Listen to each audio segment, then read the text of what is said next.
أنا ماشي طريق رجليا بتجري، وبتحدى العفر وطلع الكوبري، وباكلش غير اللي يفيد جسمي زي اللي بيزرع أرض الخصبة عمرها ما تنبت غير بمحافظة.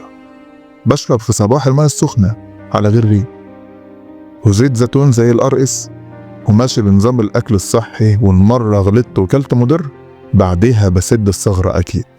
بلعب مع جسمي نائر ونقير، وبحارب كل دهوني بعندي، وبسيح كل دهون تتدلق من أجل الصحة ما تبقى حديد.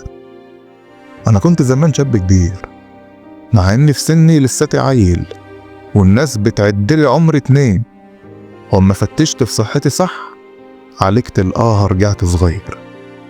دلوقتي يشوفوني يقولوا هو أنت في 20 ولا صغر؟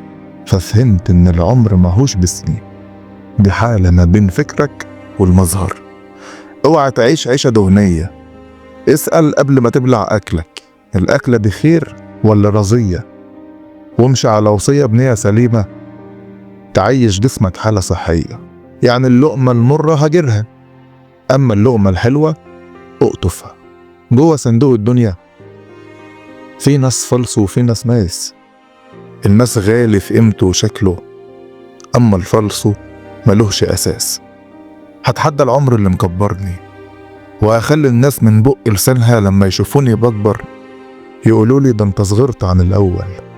أنا مش ضد العمر إن أكبر، لكن ضد إن أعيش جواه أرقص وأسكر. أنا يومي هاكل فيه هيلثي، ومفيش يوم هيعدي عليا إلا ويبقى الجيم في صفي، والجمعة أجازة مفيش إشكال. أنا هجري على المشاية نصاية، وبعد الجيم كمان نصاية، والمية السخنة على غير ريق، على زيت زيتون بكري وممتاز، وهلخبط يوم في الأسبوع مش إشكال. هعمل تحاليل أول بأول إن شاء الله كل 6 شهور مرة، وهراقب جسمي ودهوني، وهظبط اللي مش مظبوط منه، ومش هسمح للتخل يطولني، ومش هسمح للتخن يطولني. أنا حالف أحارب الأيام واكسب في العمر اللي هيجي، ونمط في لحظة فما يهمش، فأهم إن أكون ببريقي. أكلك هو نجاحك أصلا. إن كنت القادر على المنع وقادر تظبط حالك جدا، فأنت نجيت شغلانة تمسكها فهتظبط حالك فيها فعلا، وهتسبق 100 إنسان من جيلك.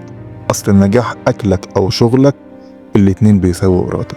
إياك تستسلم للأوجاع، العالم مليان سرطان والأمراض زادت أضعاف، واللي سليم في الدنيا دي واحد فاهم اللعبة دي بدري، فاتمرن من قبل الماتش، ثم بقى جوه الملعب كسب الدوري وأخد الكاس. سهلة ومش صعبة إن شفتها سهلة، وصعبة ومش سهلة إن شفتها صعبة، وأكبر ما يدل على ستوري إن مرضك اتمكن منك ومعادش اختيارات قدامك، يا تحرم نفسك من أكلك يا تموت فورا وانت مكانك، فهتحرم نفسك إجباري وهتكسب في الحرب رصيدك. طب ما انت شجاع وتمام وعنيد، اشمعنى الاختيارات قدامك بتسيبها وتبص بعيد؟ زي اللي معاه 100,000 جنيه، واحد خدها وشغلهم والتاني صرفها وطيرها. الدنيا دي ملعب، والأمراض كفرت ضدك، حاول تكسب مباراتك قبل ما حكم الماتش يصفر.